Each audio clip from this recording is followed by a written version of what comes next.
पूज्य मुनि श्री अनंत सागर जी महाराज की, समस्त मुनि संघ की।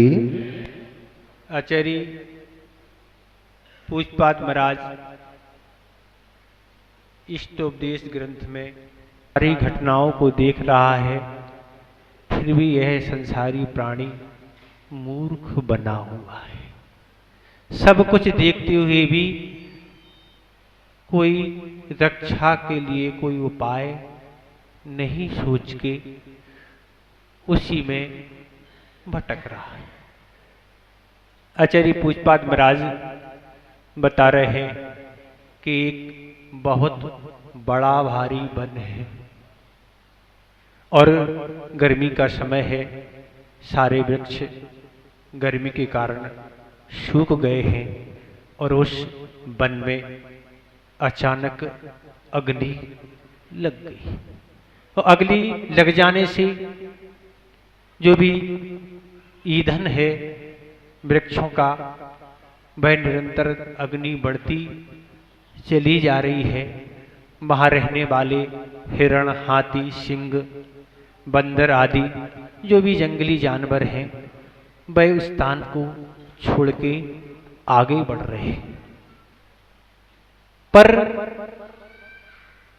जो संभल नहीं पाए हैं वो उस अग्नि में मरण को प्राप्त हो रहे हैं। और अग्नि जैसे ही वह प्राणी आगे बढ़ते हैं, अग्नि फिर जल जल के उसको ईंधन प्राप्त होता है, वह और आगे आगे बढ़ रही है और वह व्यक्ति भी निरंतर आगे बढ़ रहे हैं। पर कुछ बढ़ते हैं और कुछ अपना जीवन वहीं खो बैठते हैं। क्योंकि मनुष्यों के पास तो साधन अधिक हैं, विवेक अधिक है, वह सब कुछ बचाव कर लेता है।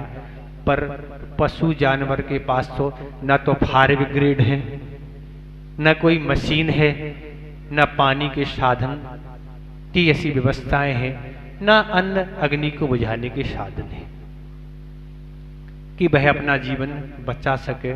पर मनुष्य के पास तो सारे साधन उपलब्ध हैं और इस तरह वह अग्नि निरंतर ईंधन के सद्भाव में आगे बढ़ती जा रही है। वह जीव भी आगे बढ़ रहे हैं और मरण को भी प्राप्त होते चले जा रहे हैं। ये तो बड़े बड़े जीवों की बात है, छोटे जीवों की जो बिलों में रहते हैं और भी जीव हैं, उनका तो पता ही नहीं हो रही है। पर उसी जंगल में एक ऊंचे वृक्ष पर एक मूर्ख प्राणी बैठा हुआ है। वह सारा का सारा एक दर्शन देख रहा है कि इस अग्नि में सारे के सारे जीव मरण को प्राप्त हो रहे हैं, कष्ट उठा रहे हैं, सब कुछ वह देख रहा है और मुख से क्या बोल रहा है, हाय वह हिरण मरण को प्राप्त हो गया, अरे वह हाथी जल गया, वह जंगल का जो राजा माना जाता सिंह, वह भी समाप्त हो गया। ये सारा का सारा वह दर्शन देख रहा है, मुख से बोल रहा है, पर क्या सोच रहा है, हमारा कुछ बिगड़ने वाला नहीं है। क्या सोच रहा है, हमारा कुछ बिगड़ने वाला नहीं है। पर आचार्य महाराज ने उसको मूर्ख की उपमा दी है।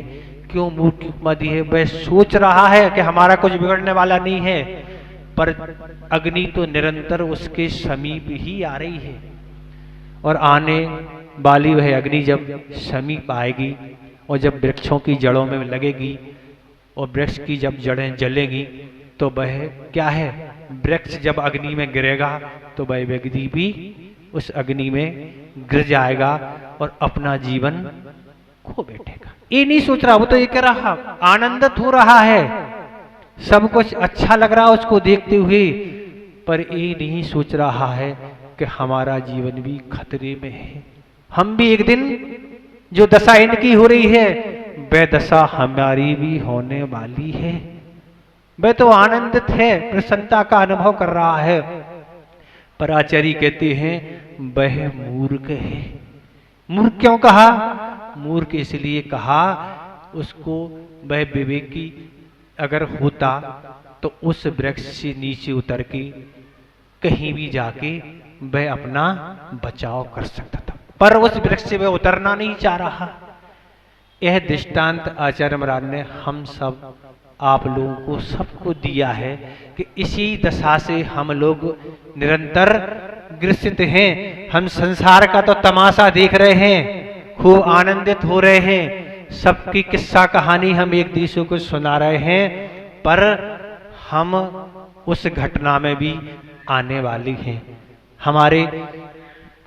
हम भी क्या होगी, वृक्ष के ऊपर जो बैठे हैं वह वृक्ष जलेगा और हमारा भी मरण हो जाएगा, हमारा भी आनंद और लोग मनाएंगे। इस तरह यह संसार प्राणी सब कुछ देखते हुए भी अपने जीवन के लिए, अपनी आत्मा के लिए, अपने कल्याण के लिए कोई उपाय नहीं सोच रहा।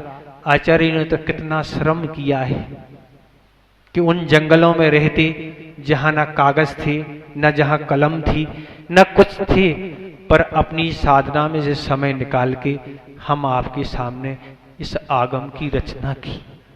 क्योंकि कि आगामी आले जीवन में क्या इनकी दशा होगी। अगर आगम इनके सामने नहीं होगा तो फिर क्या इनकी दशा होगी, क्या इन्हें हित का ज्ञान होगा। इसलिए आचार्य ने इतना श्रम करके उन आगम की रचना की, पर आज व्यक्ति को समय नहीं है महाराज। कितना व्यस्त है व्यक्ति, बहुत व्यस्त है। हम कहते हैं भैया काम वाले तो व्यस्त रहते हैं, पर जिन्हें कोई काम नहीं रहता वे सबसे ज्यादा व्यस्त रहते हैं। फुर्सत वाला व्यक्ति सबसे ज्यादा व्यस्त है, क्योंकि काम वाले के तो समय निश्चित है हर काम का, लेकिन जो फुर्सत है उसको तो इतने काम है कि कुछ बात ही नहीं, उसको तो कामों की कोई कमी नहीं।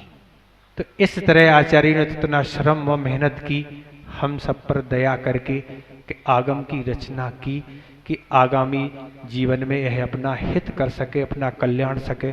पर संसार प्राणी किन में फंसा है सब आपको पता है, वो बताने की कोई ज्यादा जरूरत तो है ही नहीं। क्या करते हैं, बस लगे हैं किस कार्य में, व्यर्थ के कामों में लगे हुए हैं और निरंतर पाप का संचय हम करते चले जा रहे हैं। कर्म प्रक्रिया तो एक है जहां 7 कर्मों का बंध निरंतर बंद होता रहता है। आप चाहे सो चाहे जागो चाहे कुछ, निरंतर 7 कर्मों का बंध होता है। और अगर आयु कर्म का बंध का समय है तो 8वां कर्म भी बंद होता है। ऐसे 8 कर्म का बंध चलता है और 8 कर्मों का उदय चलता है। महाराज हम सो जाएंगे तो कुछ नहीं होगा, सब बंद होता है। बंद की प्रक्रिया चलती रहती है, निरंतर बंद चल रहा है। अब पाप का बंद हो रहा है कि पुण्य का हो रहा है, वो आप सोचो।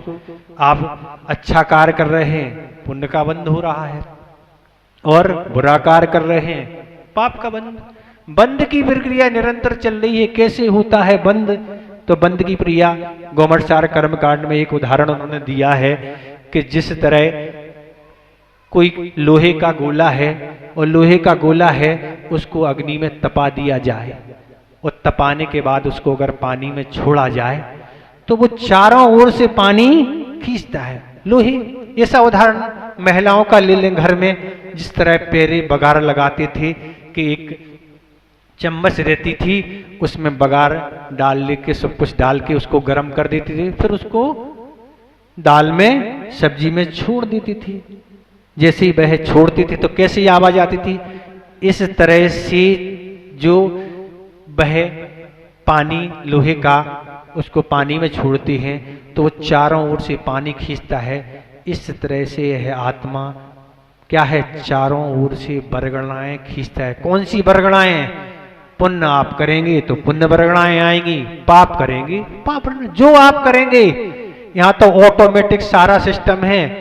लाइट चली जाए, कंप्यूटर बंद हो जाए, हाँ कर्म सिद्धांत का कोई कंप्यूटर कुछ भी यहाँ बंद नहीं होता। ऑटोमेटिक सारे कर्म बंद रहे हैं, उदय में आ रहे हैं। सारी प्रक्रिया निरंतर चलती जा रही है, रात हो या दिन हो। एक समय नहीं जब कर्म का उदय नहीं होता हो, एक समय जब नहीं जब कर्म का बंद नहीं, बंद भी हो रहा उदय भी। सारी प्रक्रियाएं इस जीवन में व्यक्ति की चल रही हैं। फिर भी व्यक्ति कितना प्रसन्न है महाराज, बिल्कुल प्रसन्न है। हमारा कुछ मिटने वाला ही नहीं है। अरे मिटने वाला नहीं है, कब किसका क्या हो जाए कोई भरोसा नहीं है। अभी तक उम्मीद थी कि राम को क्या है, राजगद्दी मिलेगी, और क्या हो गया, वनवास जाना पड़ा। ऐसी अनेकों घटनाएं आगम में आपको मिलेंगी। ये तो कर्म सिद्धांत है। उदयावली में कौन सा कर्म उदय में लगा है हमें नहीं पता, एक समय पहले का पता नहीं, घंटों दिनों महीनों की तो यहाँ कोई बात नहीं। कब क्या स्थिति बनेगी उस स्थिति को हम नहीं जान सकते, ये हमारे ज्ञान का विषय नहीं। हमारा तो इतना ही है कि हम अपने परिणामों को अच्छे कार्यों में लगाएं, अपने भावों को अच्छा बनाएं, तो वह कर्म संक्रमण भी हो जाएगा, परिवर्तन हो जाता संक्रमण। ये नहीं है कि हमने पाप किया तो हमें पाप के रूप में भोगना ही पड़ेगा, ये कोई नियम नहीं है। हम चाहें तो पाप को पुण्य रूप में परिवर्तन कर सकते। एक स्तुवक संक्रमण होता है कर्म सिद्धांत में, वह उदय में आने से पहले ही वह परिवर्तन उसका हो जाता है। पाप को पुण्य में कर सकते और पुण्य को पाप में, जैसा आप चाहें वैसा आप अपने भावों के द्वारा कर सकते। ये सारी व्यवस्थाएं आगम में हैं, चाहने मात्र से नहीं होता है, भाव करना पड़ती है। तो इस तरह से ये स्थितियां घटित होती हैं, कर्म का उदय इस प्रकार चलता है। और इस तरह वह मूर्ख प्राणी कोई बचाए का उपाय नहीं कर रहा है, और इस तरह से सारी स्थितियां घटित हो रही है। आचार्य महाराज स्थान यह दृष्टांत इसलिए दे रहे हैं कि आज मनुष्यों के पास कितने साधन हैं जानने के लिए। पहले के जमाने में न तो मोबाइल था, न टीवी थी, न कंप्यूटर था, न कोई पेपर आते थे, न कोई मैगजीन पत्रिकाएं उपलब्ध होती थी। पर आज संसारी प्राणी क्या है, आज आपके सामने मोबाइल है, आप जहां की जो जानकारी जानना चाहें तुरंत इमीडिएट बिल्कुल तुरंत ले सकते, कोई दिक्कत ही नहीं। कहाँ क्या हो रहा ले सकते हैं, तुरंत आपको चाहिए, बासी नहीं। फिर क्या है, टीवी में रात दिन आप जानकारी ले रहे हैं, कंप्यूटर के माध्यम से ले रहे हैं। फिर आप प्रतिदिन आपको सुबह उठते ही साथ क्या है, सुबह उठते ही साथ आपको सबसे पहले क्या चाहिए, पेपर और जानकारी चाहिए है। पर आचार्य ज्ञान सागर महाराज तो यही कहते थे कि जिस तरह से सुबह उठते ही व्यापारी सबसे पहले पेपर देखता, पेपर में कौन सा पेज देखता, जो उससे संबंधित है। जो क्रिकेट का है वो क्रिकेट वाला देखेगा, जो फिल्मी दुनिया वो है व्यापारी अपने भाव देखेगा, जिसको जो प्रिय है वह सबसे पहले राजनीति वाला राजनीता सबसे पहले पेपर देखेगा, क्या कहाँ क्या हो रहा है।